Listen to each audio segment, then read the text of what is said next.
as bad as it is today, it could be about to get an awful lot worse because nothing's forever, including the baby boomers. And as the baby boomers die, they're going to bequeath about £5.5 trillion to the next generation. Some people will inherit fortunes, and others, of course, if their parents weren't well off, will inherit nothing. So Gen Z, could be about to become one of the most unequal generations for decades, frankly, and that will have a political effect. Liam, you identify that the central issue here, which is that, look, there's potentially quite a lot of money to be raised in this at a time when the state desperately needs more revenue.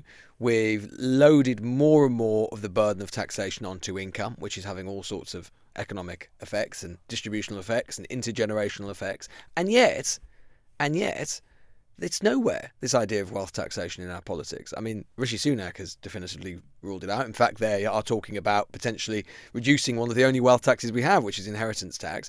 And Rachel Reeves, the Shadow Chancellor, has ruled it out as well. Why is this just such a third rail that no politician wants to touch?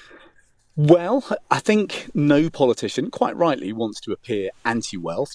We do believe in countries that create wealth, and people worry about taxes on wealth disincentivizing. But that's interesting. Sorry to interrupt, Liam. I just want to sort of tease that out. I know, but just to tease that out for a second, because I get that, but we don't have that same argument when we say about income, right? It's not like we say, I don't want to put taxes on income because I'm anti-income, or I don't want to look anti-income. We accept that there has to be a certain level of taxation on income, but there is just such a reluctance by comparison to have it on almost any form of wealth. Why is that?